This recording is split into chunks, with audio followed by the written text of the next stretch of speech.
अस्सलाम वालेकुम। आज हमारा लेक्चर नंबर 7 है टमाटा के ऊपर। तो आज हम जो टॉपिक डिस्कस करने जा रहे हैं वो रिकर्सिव डेफिनेशन है लैंग्वेज की। तो जो प्रीवियस हमने डिस्कस किया था लैंग्वेज को डिफ़ाइन करने का मेथड, वो डिस्क्रिप्टिव डेफिनेशन थी। उसमें क्या था, जस्ट डेफिनेशन की मदद से हम लैंग्वेज को डिफ़ाइन करते थे और उसकी बेस पर स्ट्रिंग जनरेट होती थी। तो जो रिकर्सिव मेथड है इसमें 3 स्टेप्स को फॉलो करके हम लैंग्वेज को डिफ़ाइन करते हैं। वो 3 स्टेप्स क्या हैं, तो देखते हैं कि फर्स्ट स्टेप क्या है कि some basic words are specified in the language. हम कुछ कुछ स्पेसिफिक वर्ड जो है ना, हम कोई बेसिक वर्ड्स जो है ना उस लैंग्वेज के लिए डिफ़ाइन करेंगे।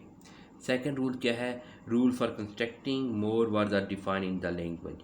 जो हमने वर्ड, जो बेसिक वर्ड डिफ़ाइन किया है उसकी बेस से, उसकी मदद से हम क्या करेंगे, और वर्ड्स जनरेट करेंगे उस लैंग्वेज के लिए। तो थर्ड हमारे पास स्टेप क्या है, no string except those constructing in above are allowed to be in the language. जो ऊपर हमने 2 रूल डिफ़ाइन किए हैं उनमें उनमें जो वर्ड्स डिफ़ाइन किए जाते हैं उसके अलावा और कोई भी वर्ड या स्ट्रिंग जो है वो एक्सेप्टेबल नहीं है उस लैंग्वेज के लिए। तो ये रिकर्सिव डेफिनेशन की क्या है, एक इसकी डेफिनेशन है। तो हम इसकी एग्जांपल देख लेते हैं। तो हमारे पास एग्जांपल है defining language of integer. Integer language को हम डिफ़ाइन करेंगे। तो देखें, इसको समझने से पहले एक पॉइंट को अंडरस्टैंड कर लें कि जैसे देखें इंटीजर अब 1 2 3 ये तमाम जो है ना ये क्या इंटीजर है। तो देखें फॉर एग्ज़ाम्पल ये इनका सीक्वेंस कैसे बनेगा।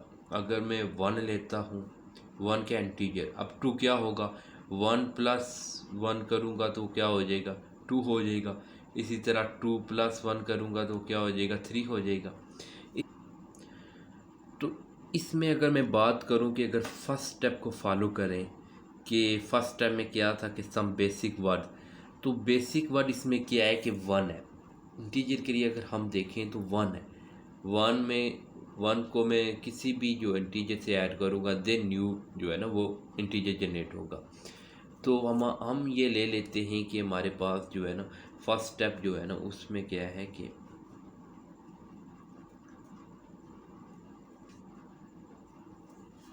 1 इज़ इंटीजर।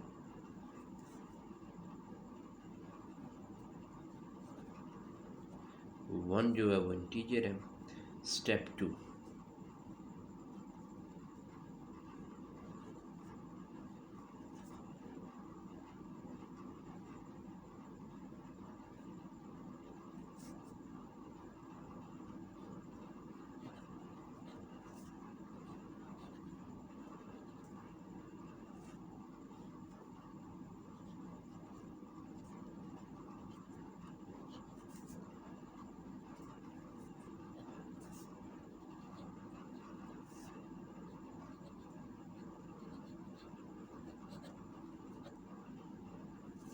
देखें मैंने स्टेप 2 क्या लिखा है कि if x is in integer then x plus 1 and x minus 1 are also in integer. देखें x क्या है, x अब कोई भी इंटीजर हो सकता है। मैं इसको 1 लूँ, 2 लूँ या जो भी लूँ। फॉर एग्जांपल मैं x इज इक्वल टू 2 ले लेता हूँ। अब अगर मैं इसको देखूँ कि x प्लस 1 s प्लस 1 क्या हो जाएगा, 2 plus 1 is equal to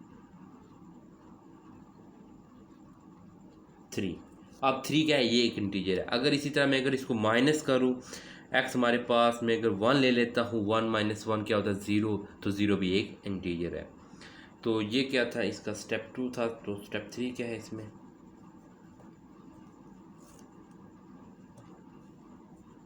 know string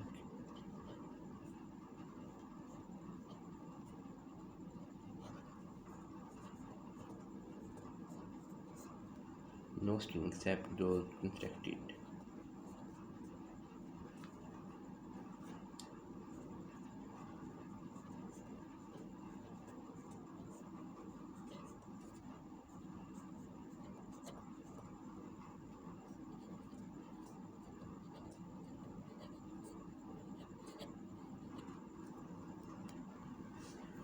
तो स्टेप 3 क्या है कि सेम के इसके अलावा जो है ना, जो ऊपर हमने लिखा है कि x+1 या x-1 दोनों में से जो भी है, इसके अलावा जो भी वर्ड जनरेट होंगे या जो भी चीज़ें आएंगी वो इस लैंग्वेज के साथ बिलोंग नहीं करती इंटीजर में। तो ये थी इंटीजर के लिए। नेक्स्ट एक और एग्जांपल देख लेते हैं हम। नेक्स्ट हमारे पास आ जाती है defining the language L of string beginning and ending in different letter.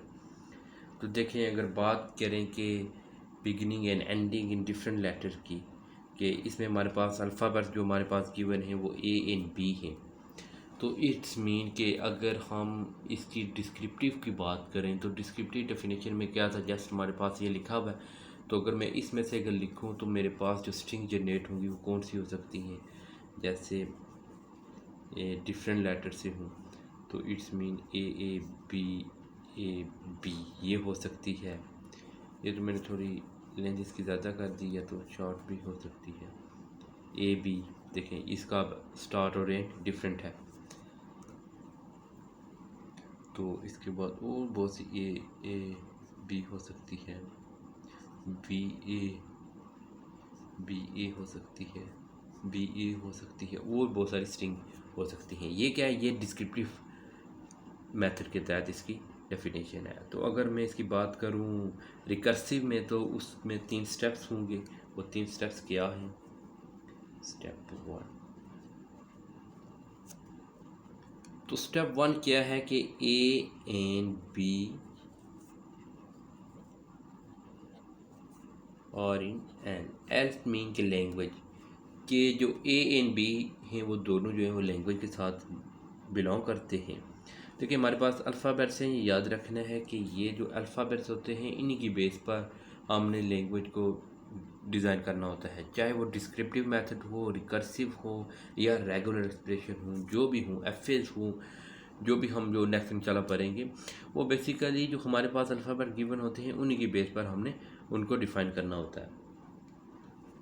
तो स्टेप 2 क्या हो सकता है? स्टेप 2 में हम लिखते हैं कि अगर फॉर एग्ज़ाम्पल ए मेरे पास है तो मिडल में और कोई स्ट्रिंग हो सकती है, एंडिंग बी पे हो, एंड अगर स्टार्ट बी पे हो रहा हो, मिडल में और कोई स्ट्रिंग हो सकती है, और एंड किससे हो? ए से हो।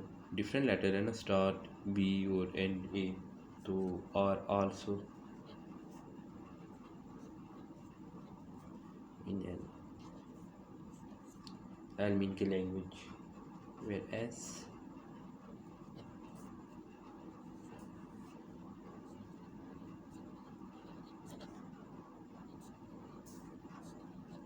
To sigma static. तो एस से क्या है कि सिग्मा स्टैटिक।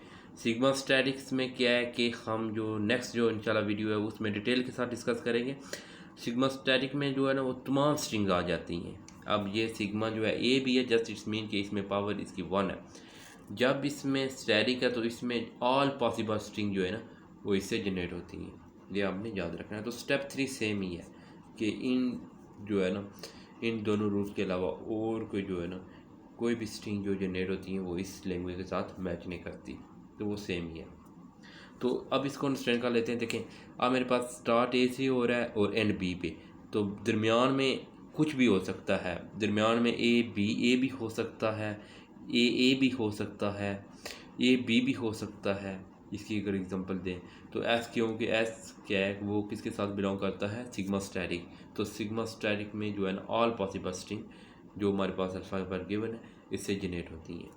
तो ये थी हमारे पास लैंग्वेज किसके जिसमें starting and ending different letter से है। तो एक और एग्जांपल देख लेते हैं। ये सिंपल है, इतना कोई है ना इसमें कोई लॉजिक की बात नहीं है। Defining the language L of string with A, starting with A. देखें, अब स्टार्टिंग ए डिस्क्रिप्टिव की बात करें तो उसमें स्टार्ट जो ए से होने वाली है उसमें ए भी हो सकता है, ए बी हो सकता है, ए हो सकता है, ए बी और बहुत सारी स्ट्रिंग इससे जनरेट होती हैं। ये डिस्क्रिप्टिव की बात करेंगे। तो अब रिकर्सिव में अगर देखें तो उसमें स्टेप्स की बात होती है। तो स्टेप्स में क्या आ जाता है? स्टेप 1, तो स्टेप 1 में क्या आ जाएगा? A is in L. L mean के जो हमारे पास लैंग्वेज है, तो हमारे पास ये याद रखना है कि अल्फ़ाबेट्स क्या है? ए इन बी, इसी की बेस पर हमने इसको डिफाइन करना होता है। Step 2, if X is in L,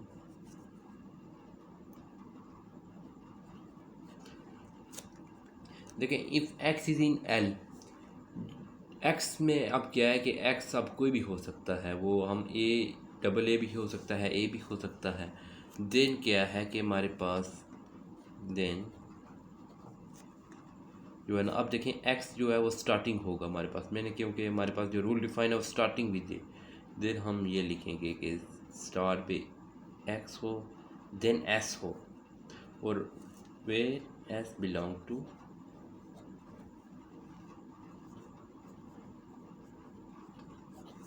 sigma static. तो सिग्मा स्टैटिक से क्या हुआ कि इसमें जो अल्फ़ाबेट से ए इन बी, इसमें जो भी पॉसिबल स्ट्रिंग है वो आ सकती हैं। इसमें एक्स अब ए से स्टार्ट हुआ है, देखें यहाँ से ए होगा, देन जाके हमारे पास अब जो अगर वो ए लेना चाहे और कोई स्ट्रिंग लेना चाहे वो भी ले सकता है, अगर नहीं लेना चाहता तो वो सिग्मा स्टैटिक है। तो सिग्मा स्टैटिक में जो है ना लेमडा भी आ जाता है, अगर सिर्फ ए हो तो वो ए भी होगा क्योंकि हमारे पास स्टार्ट विद ए, तो सिर्फ ए भी आ सकता है, ए बी भी हो सकता है, और बहुत सी पॉसिबल स्ट्रिंग पढ़ सकती हैं। और स्टेप 3 सेम ही है कि जो है ना इन दो रूल्स के अलावा और कोई भी जो है ना स्ट्रिंग जो है ना इस लैंग्वेज के साथ एक्सेप्टेबल नहीं है, जो इस लैंग्वेज में एक्सेप्टेबल नहीं है। तो ये थी डेफिनेशंस और कुछ एग्जांपल्स रिकर्सिव मेथड के लिए। तो देखें इन मेथड की ज़रूरत क्यों पड़ती है। बेसिकली जो ऑटोमेटा है वो वर्किंग उसकी जो है वो लैंग्वेज के ऊपर होती है, यानी कि जो हमारे पास जो रूल डिफाइन होते हैं मशीन ने उन्हीं की बेस पर वर्किंग करनी होती है। तो जैसे एग्जांपल देखें कि एक कैलकुलेटर है, तो कैलकुलेटर में हम जब देखें कि प्लस करते हैं, टू नंबर्स को ऐड करना चाहें, तो जब हम प्लस के बटन पे क्लिक करते हैं तो बिहाइंड उस प्लस के बटन के भी एक रूल्स लगा हुआ है जो उन दो नंबर्स को क्या कर रहा है, ऐड कर रहा है। तो वो इंस्ट्रक्शन दी गई हैं, डिफाइन है कि इस बटन के बिहाइंड ये रूल्स है, इस पे क्लिक करेंगे तो ये एक्शन परफॉर्म होगा। तो सेम इसी तरह जब हम कोई लैंग्वेज जब डिफ़ाइन करते हैं तो मशीन ने उसी की बेस पर जो है ना वो स्ट्रिंग को एक्सेप्ट या रिजेक्ट करना होता है। तो ये था रिकर्सिव मेथड लैंग्वेज के लिए। तो नेक्स्ट इंशाल्लाह हम जो है ना कुछ बेसिक जो है ना जो रेगुलर एक्सप्रेशन में हेल्पफुल हैं, जैसे कि सिग्मा स्टैटिक, क्लीन क्लियर और प्लस ऑपरेशन। क्लीन क्लियर को हम बोलते हैं क्लीन स्टार भी बोला जाता है, क्लीन ऑपरेशन भी कहते हैं, वो देखेंगे। तो दिन जो है ना वो हेल्पफुल होंगे हमारे लिए, रेगुलर एक्सप्रेशन में हमें हेल्प देंगे। तो दिन एफ और नेक्स्ट आने वाले टॉपिक को डिस्कस करेंगे। तो अगर आपको कोई क्वेश्चन है तो आप जो है ना वो कमेंट सेक्शन में पूछ सकते हैं। तो मिलते हैं नेक्स्ट वीडियो में। अल्लाह हाफ़िज़।